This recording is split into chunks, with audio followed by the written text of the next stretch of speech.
영국의 왕 가운데 사자왕이라고 하는 별명을 가진 유명한 리차드 왕이 있었습니다. 그는 32살에 왕위에 등극을 했습니다. 그는 아주 미남이었고요, 착하고 어진 마음을 가진 그런 왕이었습니다. 그러나 전쟁터에 나가면 아주 용맹스럽기 짝이 없었고 또 비할 데 없는 탁월한 무사였습니다. 리처드 왕은 곧 영국의 자존심이었습니다. 그는 정의의 투사였고 시를 노래하는 사랑의 시인이었고 영국의 희망이었을 뿐만 아니라 유럽의 희망이기도 했습니다. 마침 그때 유럽 전체는 십자가 전쟁으로 몸살을 앓고 있었습니다. 두 차례에 걸친 십자가 원정이 실패한 후에 영국뿐만 아니라 유럽 대륙은 다 지쳐 있었습니다. 다시 한번 누군가가 유럽을 일으켜서 십자가 원정에 나서기를 기다리고 있었을 때였습니다. 그때 영국의 대사자왕인 리처드는 유럽의 마지막 희망이었습니다. 그래서 그는 유럽과 영국을 구원하기 위해서 십자가 원정의 장도에 오르게 되었습니다. 근데 이 뜻밖에도 이 전쟁이 아주 길어졌습니다. 그리고 리처드 대왕은 영국으로 쉽게 돌아오지 못했습니다.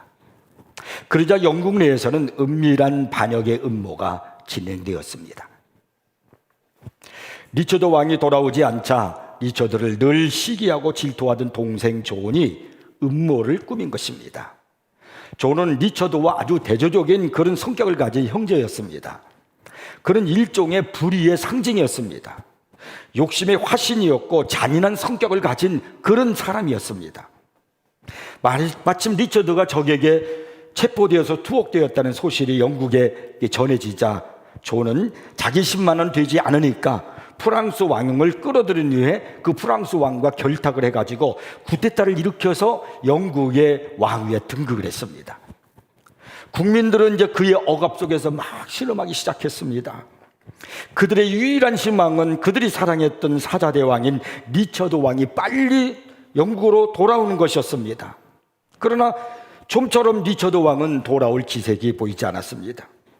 이제 영국 땅에서 리처드의 신화는 영원히 사라지는 것처럼 그렇게 보였습니다. 더 이상 영국은 리처드의 나라가 아니었습니다. 사자왕이 통치하고 있었을 때 그들은 리처드 왕을 너무나 사랑한 나머지 영국은 리처드의 나라라고 그렇게 고백하기조차 했었는데 그것은 이제 더 이상 사실이 아니었습니다. 국민들은 깊은 절망의 수렁 속으로 빠져들어갔습니다. 그런데 어느 날 갑자기 이 리처드 왕이 돌아왔습니다. 그는 곧장 왕국으로 향했습니다. 그리고 동생 존을 폐위시키고 보좌 위에 다시 등극했습니다. 그러다 갑자기 런던의 거리에는 막 축제가 벌어지기 시작했습니다. 교회마다 종소리가 울려 퍼지기 시작했고요. 마부들은 마차를 타고 신나게 런던의 한복판을 달리기 시작했습니다. 영국 국민들은 런던의 시민들은 저마다 소리를 높여서 외쳤습니다. 사자왕이 돌아왔다. 우리들의 사자왕이 돌아왔다. 영국의 리처드의 나라다. 왕이여 만수무강하소서. 그러면서 나라가 회복되고 국민들의 기쁨이 회복되었다는 거예요. 만왕의 왕이신 예수님을 생각하면서 이 리처드 왕 이야기가 떠올랐습니다. 예수님은 부활 승천하셔서 하나님 우편에 계시다가 다시 이 땅에 오실 것입니다. 지금은 사탄이 세상을 지배하고 하나님의 백성들을 괴롭히고 있지만 이제 곧 우리의 왕은 오실 것입니다. 그분이 이 땅에 다시 오시는 것은요, 그분의 백성, 주의 자녀들, 곧 저와 여러분들을 위해서입니다. 그때 우리들은 모두 주님을 찬양하고 그분의 영광을 노래할 것입니다. 예수님이 이 땅에 계실 때에 그분의 꿈은 무엇이었습니까? 그것은 교회였습니다. 마태복음 16장에 보면 예수님께서 가이사랴 빌립보에 이르렀을 때에 사람들이 나를 누구라 하느냐 이렇게 물으셨습니다. 그리고 나서는 제자들을 향해서 그러면 너희는 나를 누구라 하느냐고 물으셨을 때 베드로가 주는 그리스도시여 살아계신 하나님의 아들이시니다라고 그렇게 대답을 했습니다. 그러자 예수님께서 이 베드로의 고백을 들으신 후 이렇게 말씀하십니다. 또 내가 내게 이르노니 너는 베드로라. 내가 이 반석 위에 내 교회를 세우리니 음부의 권세가 이기지 못하리라. 주님이 교회를 세우신다라고 그렇게 말씀하셨습니다. 이것이 주님의 꿈이셨습니다. 교회가 주님의 꿈이셨던 겁니다. 주님께서 부활하신 후에 40일 동안 이 세상에 계시다가 이제 승천하시기 바로 직전에 제자들을 앞에 놓고서 이런 말씀을 하셨습니다. 사도행전 1장 4절 5절 말씀입니다. 그들에게 분부하여 이르시되 예루살렘을 떠나지 말고 내게서 들은 바 아버지 약속하신 것을 기다리라. 요한은 물로 세례를 베풀었으나 너희는 몇 날이 못되어 성령으로 세례를 받으리라. 예수님은 제자들에게 예루살렘을 떠나지 말고 아버지 약속하신 것을 기다리라고 그랬습니다. 성령을 세례로 받으리라고 그렇게 말씀하셨습니다. 그래서 120명의 제자들이 예루살렘을 떠나지 않고 다락방에 모여서 오직 기도하면서 말씀을 나누고 상고하고 있었을 때 오순절 날에 그들에게 성령이 임했습니다. 그리고 탄생한 것이 바로 교회입니다. 그러니까 예수님께서 제자들에게 예루살렘을 떠나지 말고 성령을 기다리러 가신 것은 교회를 세우기 위한 것이었음을 알 수 있습니다. 예수님의 꿈은 교회였습니다.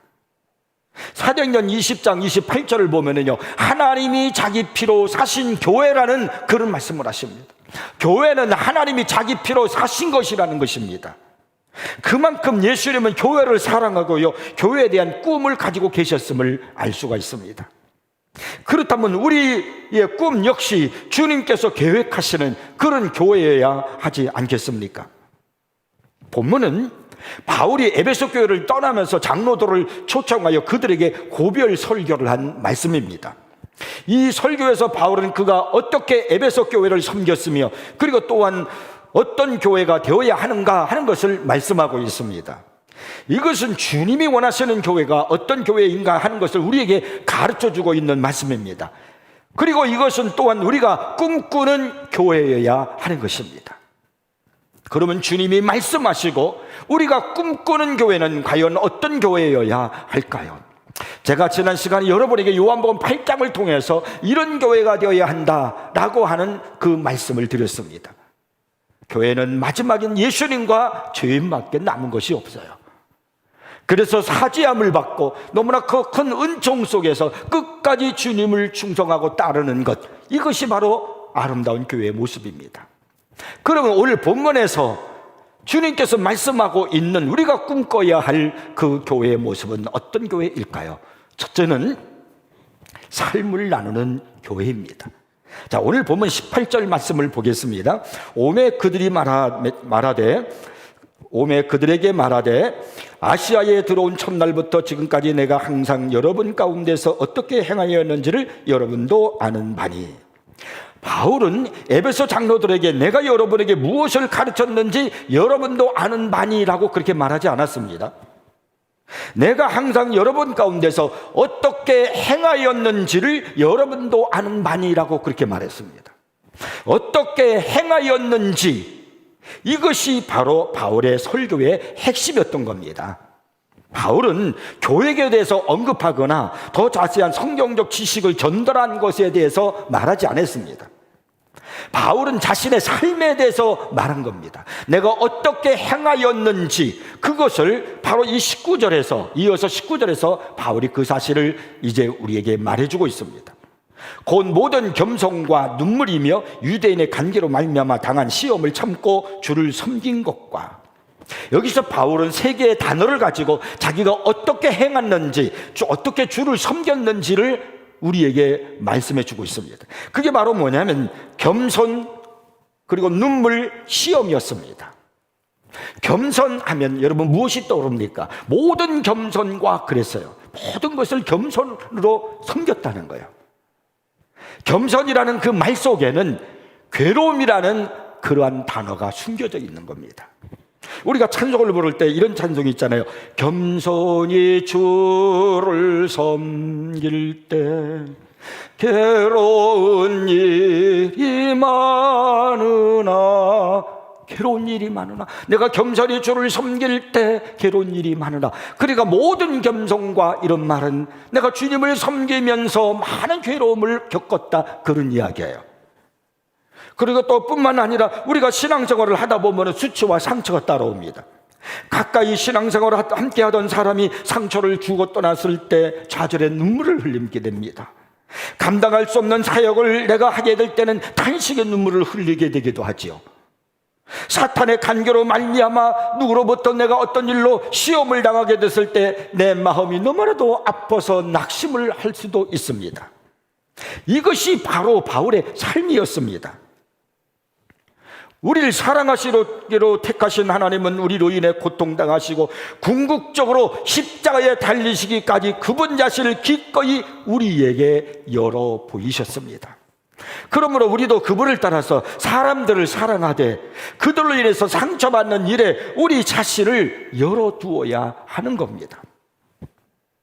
바울은 고린도 교회로 인하여 받은 상처에 대해서 이렇게 자신을 열어두었습니다. 정말로 고린도 교회 때문에 얼마나 많은 어려움을 겪고 상처를 받는지 몰라요. 그러나 그는 고린도후서 2장 4절에서 이렇게 말합니다. 내가 마음에 큰 눌림과 걱정이 있어 많은 눈물로 너희에게 썼노니 이는 너희로 근심하게 하려 한 것이 아니요 오직 내가 너희를 향하여 넘치는 사랑이 있음을 너희로 알게 하려 함이라. 주님을 섬기는 일에 많은 고통이 있었다는 거예요. 수치와 고통이 따르는 겁니다. 바울도 예수님도 지속적으로 사역에 대한 반대와 모함에 시달리지 않았습니까? 우리도 신앙생활을 이렇게 하다 보면 이런 어려움이 올 수 있습니다. 그러나 그 모든 것들을 말씀의 토대로 내 삶을 이어갈 때 바울이 고백한 것처럼 자신의 눈물과 시험을 말하면서 우리가 삶을 나눌 수가 있는 겁니다. 마가복음 3장 14절 말씀을 보면 참 재밌는 말씀이 기록되어 있어요. 예수님께서 12 제자를 선택하신 말씀을 거기에 기록하고 있는데 이렇게 성경은 기록합니다. 이에 12를 세우셨으니 이는 자기와 함께 있게 하시고, 예수님께서 12 제자를 선택하신 이유에 대해서 뭐라고 말씀하시냐면 이는 자기와 함께 있게 하시고, 예수님과 함께 있게 하기 위해서 12 제자를 선택했다는 겁니다. 그러니까 예수님께서 당신과 함께 삶을 나누게 하기 위해서 제자들을 선택하셨다는 말입니다. 예수님께서 사역하시는 모습을 곁에서 제자들이 보고 배우기를 원했던 겁니다. 예수님이 사역을 하시면서 얼마나 많은 모함을 받고 시기를 당하고 질투를 당하고 아픔을 당하고 죽일 뻔한 일을 당하고 배신을 당하고 눈물을 흘리고 또 기도하시면서 그런 일들을 옆에서 제자들이 본 거예요. 그래서 예수님께서는요, 제자들에게 자신의 삶을 열어서 그들이 보고 배우기를 원한 거예요. 삶을 나눈 겁니다. 오늘 우리들에게도 이런 신앙이 필요한 겁니다. 세상이 극도로 개인적으로 발전하다 보니까 이제 신앙에 있어서도 이런 모습을 쫓아가려고 합니다. 오늘 보세요. 혼밥주의, 혼밥이 유행해요. 혼자 밥을 먹잖아요. 차를 마셔도 어울려서 같이 대화를 나누고 그러진 못해요. 혼자서 차를 마시면서 시간을 보냅니다. 이제는 남편 없이 정자 은행을 이용해서 여성 혼자 임신하여서 아이를 키우려고 합니다. 즉 비혼모입니다. 가정도 혼자예요.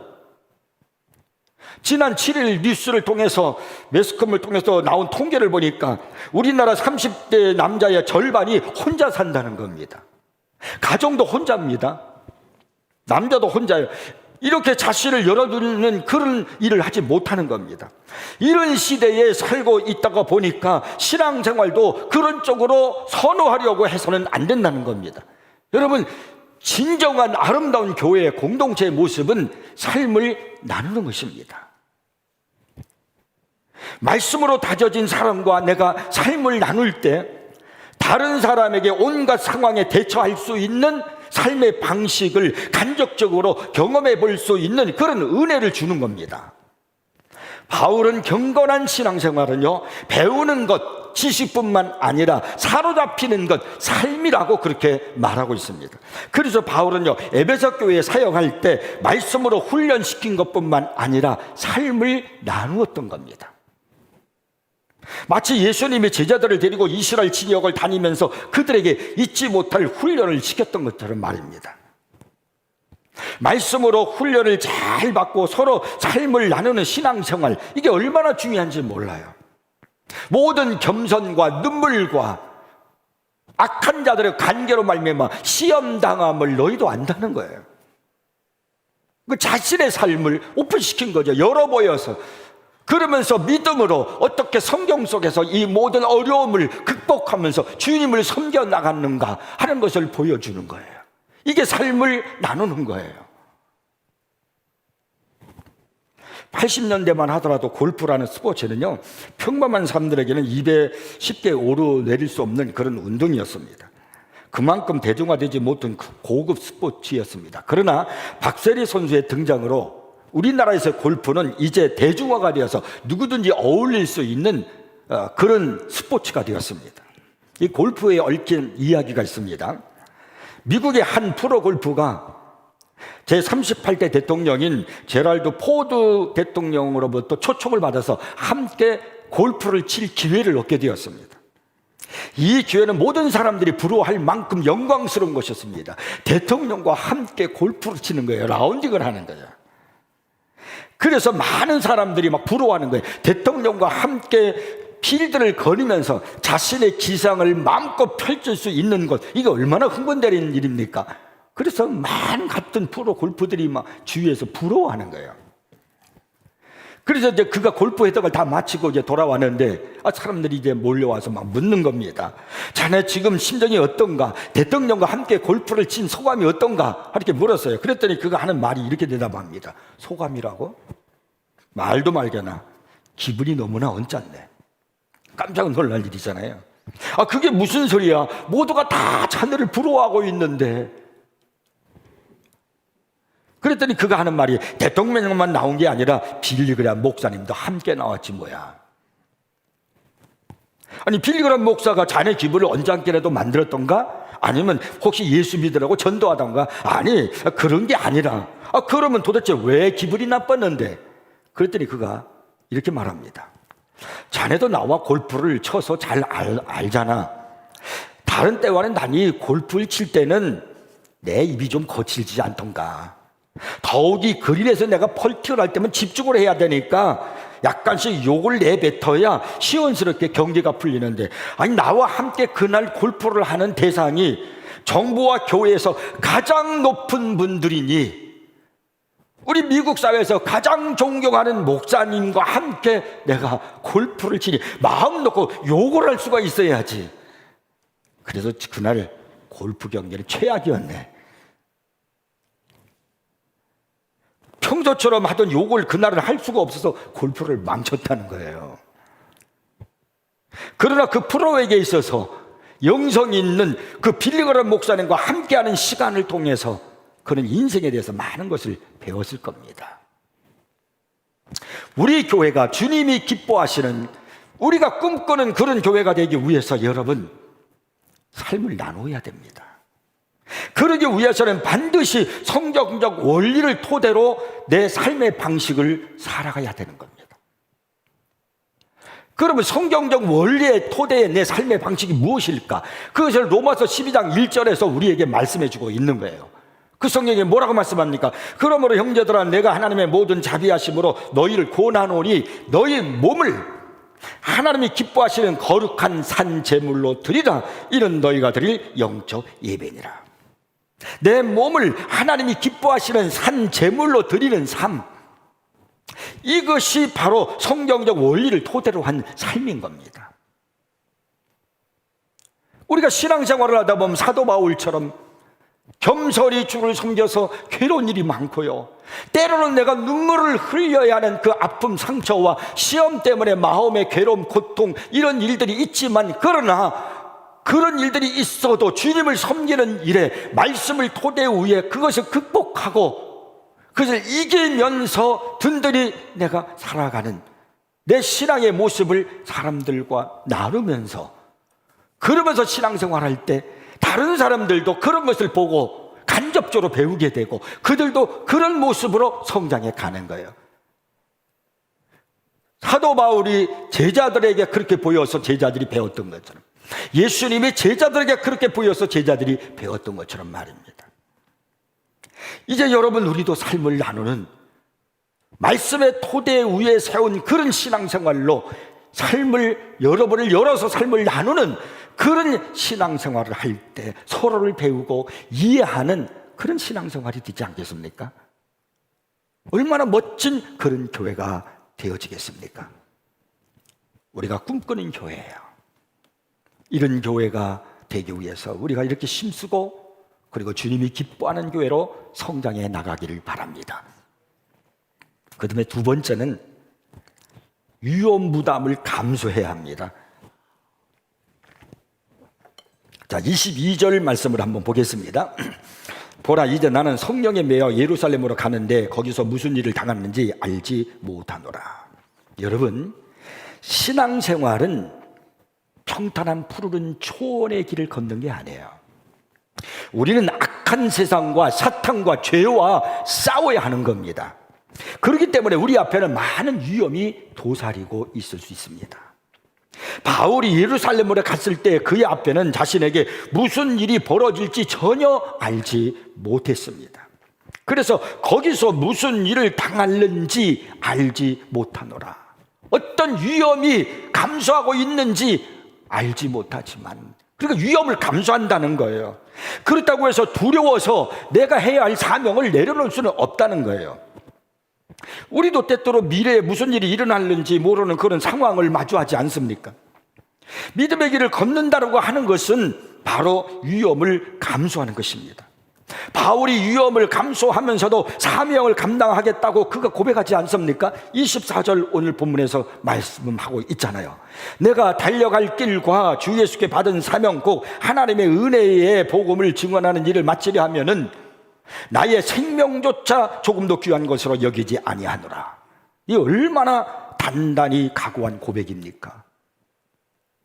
내가 예루살렘으로 가서 내 사명인 복음 증거하는 일을, 그것을 내가 계속하기 위해서 내가 생명의 위협을 받을 수 있다는 거예요. 그러나 나는 그것조차도, 그렇게 내 생명의 위협을 받는 일조차도 각오하고, 내가 생명을 잃는 한이 있다 할지라도 각오하고 내가 복음을 전하는 그 사명의 길을 걷겠다는 거예요. 이 바울은 하나님 말씀에 순종하는 삶에 어떤 일이 일어날지 우리에게 알려주고 있는 겁니다. 그러나 하나님을 믿고 위험을 감수하고 가는 것이 믿음의 길입니다. 왜냐하면 하나님께서 모든 것을 주관하시기 때문입니다. 우리가 걸어가는 길에 완전한 안전이 보장되는 경우는 결코 오지 않을 것입니다. 그럴 때를 기다리며 멈춰 있기보다는 우리를 사랑하시는 하늘 아버지를 신뢰해야 되는 것입니다. 그분이 모든 것을 다스리기 때문입니다. 38년 전에 하나님께서 교회 개척을 말씀하셨을 때 저는 위험을 감수하고 시작했습니다. 한 사람의 성도도 없이 아내와 둘이 교회를 시작하는데 어떤 일이 일어날지 알 수 없고 앞으로 부흥이 잘 되어 성장한다는 보장도 없었습니다. 그냥 사모 혼자 놓고 매일 설교하는 거예요. 단지 하나님이 돌보고 계신다는 사실을 확신했기 때문에 개척을 한 겁니다. 물론 할 수 있는 한 위험을 최소화하려고 애썼습니다. 그럼에도 내 생각대로 일이 진행될 것이라고는 보장할 수 없었습니다. 성공은 보장할 수 없었지만은 그저 제자 삼으라는 예수님의 말씀을 교회 개척으로 순종한 것입니다. 그리고 사랑의 아버지께서 주관하실 것이므로 나의 연약함을 들어 그분의 영광을 위해서 사용하실 것이라는 그런 믿음 하나만 갖고 교회 개척을 시작한 것입니다. 혹시 실패할지라도 다시 일으켜 세우신다는 사실을 신뢰하는 것 뿐이었습니다. 모든 것은 하나님께서 다스릴 것이기 때문입니다. 오늘의 세인교회로 성장하고 이렇게 은혜로운 공동체가 될 수 있었던 것은 물론 하나님의 축복이요 은혜가 아닐 수 없습니다. 그러나 사랑하는 성도 여러분들의 헌신과 눈물의 기도가 아니었다면 교회가 지금까지 이렇게 성장할 수 있었겠습니까? 오늘의 은혜는 사랑하는 우리 장로님들의 헌신과 순종이요, 그리고 안수 집사님들, 우리 권사님들, 또 우리 사랑하는 모든 성도들, 그분들이 기도해 주시고 헌신해 주시고 순종하며 따라왔기 때문에 오늘까지 이렇게 있어 왔고, 이 어려울 때에도 교회가 든든히 서갈 수 있었던 겁니다. 여러분께 진심으로 감사하지 않을 수가 없어요. 저는 여러분들에게 순종하며 함께 충성하고 헌신한 그 모습을 생각하며 치하합니다. 오늘 교회 창립을 하나님께 감사하며 묵상하다가 제가 우리 성도들이 너무나 많이 그동안 헌신하고 기도하고 함께한 그 모습이 감사해서 어떤 말로 우리 성도들에게도 한마디라도 그 감사의 말을 했으면 좋겠는데 뭐라고 했으면 좋을까, 이렇게 기도하며 생각하다가 빌립보서 4장 1절에서 사도 바울이 빌립보 교회를 향해서 한 그 말이 떠올랐습니다. 이 말을 가지고 저는 여러분에게 똑같이 표현하고 싶습니다. 나의 사랑하고 사모하는 형제들, 나의 기쁨이요 면류가 아닌 사랑하는 자들, 이것이 여러분을 향한 저의 마음입니다. 여러분은 저의 기쁨이요 면류관입니다. 여러분 때문에 오늘까지 교회가 이렇게 있었고, 우리 성도들 여러분이 제 인생이고 그리고 제 삶입니다. 저의 기쁨입니다. 여러분을 진심으로 사랑하고 그리고 사모합니다. 사랑합니다. 감옥 안에 있던 바울은 에베소 교인들을 향해서 모든 일을 그의 뜻의 결정대로 일하는 분이라고 주님을 소개했습니다. 그렇습니다. 우리 하나님은 그의 뜻대로 부르심을 입은 자들에게는 모든 것이 합력하여 선을 이루게 하시는 분이십니다. 우리가 그 계획에 대해 아무것도 모를지라도 하나님은 언제나 그분의 계획을 성취하시는 분이십니다. 그분이 모든 것을 온전히 주관하시기 때문에 굳이 우리가 하나님처럼 되려고 애쓰지 않아도 됩니다. 당장 무슨 일이 닥쳐올지 알 수 없어도 미래를 알려고 애쓰지 않아도 괜찮고요, 오히려 안심할 수 있습니다. 우리의 하늘 아버지께서 다 알고 계시고 통치하고 다스리고 계신 이시니까요. 하나님을 믿는 믿음으로 산다는 것은 바로 이런 것을 말하는 것입니다. 하나님은요, 우리를 예정하셨고 지금도 공급하시고 지키고 계십니다. 이 사실에 대해서 사도 바울은 에베소서 1장에서 4절 5절에서 이렇게 말하고 있습니다. 곧 창세전에 그리스도 안에서 우리를 택하사 우리로 사랑 안에서 그 앞에 거룩하고 흠이 없게 하시려고 그 기쁘신 뜻대로 우리를 예정하사 예수 그리스도로 말미암아 자기의 아들들이 되게 하셨으니, 성부 하나님에 의해서 창세전에 우리가 선택되었고요, 성자 예수님이 하나님이 십자가에서 내 죄를 대신해 죽으셨고요, 그리고 성령 하나님으로 인해서 인침을 받으셨고 보존된 우리가 어떻게 하나님으로부터 버림을 받을 수 있겠습니까? 감히 누가 우리를 하나님의 손에서 빼앗을 수 있겠습니까? 따라서 우리는요, 신앙생활을 하는 가운데 피할 수 없는 위험을 기꺼이 감수할 수 있는 겁니다. 성공에 대한 보장이 없어도 순종하며 살아갈 수가 있습니다. 하나님은 언제나 우리를 지켜주시고 보호해 주시기 때문입니다. 우리는 인간에 불과하기 때문에 미래의 모든 것을 다 알 계획도 없고 결과도 모르지만은 삶의 모든 순간순간마다 하나님께서 다스리시는 손길을 우리는 깨닫고 살아가는 거예요. 그래서 우리들이 정말 꿈꾸는 교회의 모습은 우리들이 어떻게 해야 되는가? 이제 주님께서 주신 그 말씀을 따라, 이제 내게 맡겨진 사명을 따라 주님을 섬기며 나아가는 그 길에 어떤 불가피한 위험이 있다 할지라도 감수하고 가는 겁니다. 그것이 여러분 믿음의 사람의 모습인 거예요. 마태복음 25장에 보면 달란트 비유가 나오지 않습니까? 주인이 자신이 드리고 있는 세종을 믿고 달란트를 그들에게 맡겼습니다. 5달란트, 2달란트, 1달란트를 맡기고 먼 타국으로 갔습니다. 이제 시간이 지난 후에 주인이 돌아와서 두 종에게 칭찬합니다. 착하고 충성된 종아 잘하였도다, 이렇게 이제 칭찬합니다. 5달란트, 2달란트를 남긴 종들 아닙니까? 그들은 자기가 받은 것을 가지고 나가서 최선을 다했습니다.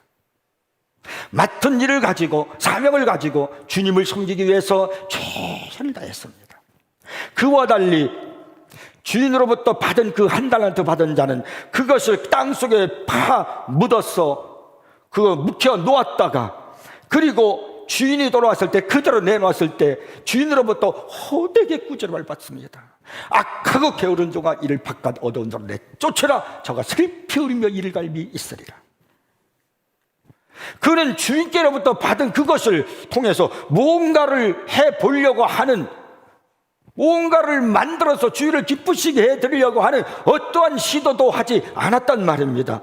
즉 그는 어떠한 위험도 감수하려고 하지 않았다는 겁니다. 불가피한 위험이 온다 할지라도 그것을 감수하려고 하는 그런 마음의 자세, 태도를 갖지 않았던 겁니다. 주인은 그 사실에 대해서 분노하신 거예요. 여기서 예수님은 훗날 수많은 사람이 받을 엄청난 충격에 대해 경고하십니다. 예수님을 따른다고 했던 사람들이 실제로는 예수님을 위해서 어떤 시도도 하지 않은 것이 밝혀지는 순간, 그들은 단 한 번도 예수님의 제자였던 적이 없었다는 사실이 드러날 것입니다. 진정한 제자라면 주님의 복음 사역에 지대한 관심을 두고 그것을 위해서라면 어떠한 위험도 받아들일 것입니다.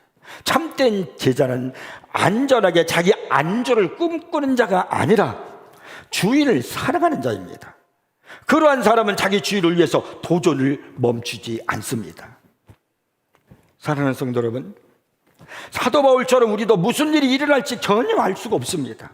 그러나 하나님께서 다스리기 때문에 위험 부담은 아무런 장애가 되지 않습니다. 멈춰 서 있는 사람은 주님께서 기뻐하는 사람, 그런 교회는 주님께서 기뻐하는 교회가 될 수가 없습니다. 위험을 감수하면서 최선을 다하는 거예요. 하나님께서 내게 맡겨주신 그 일에, 내가 주님을 섬겨나가는 그 일에 멈춰설 수가 없어요. 이래서 내가 멈출 수가 없어. 내가 주님을 위해서, 그리고 달려가는 겁니다. 우리 주님의 꿈은 교회라는 이 사실을 잊지 마십시오. 우리의 꿈 역시 주님이 기뻐하시는 교회여야 됩니다. 그러므로 삶을 나누십시오. 여러분을 열어두어서 삶을 나누세요. 내가 주님의 일을 하면서 무슨 일을 당하는지 알지 못하지만 신실하신 하나님께서는 결국은 승리하게 하시고 상급을 주신다는 이 사실을 잊지 말고 도전하며 충성하며 나가는 성도들이 되기를 바랍니다. 그래서 정말 하나님이 기뻐하는 교회, 우리 모두가 꿈꾸는 그런 교회가 되어지기를 주의 이름으로 축복합니다. 기도하겠습니다.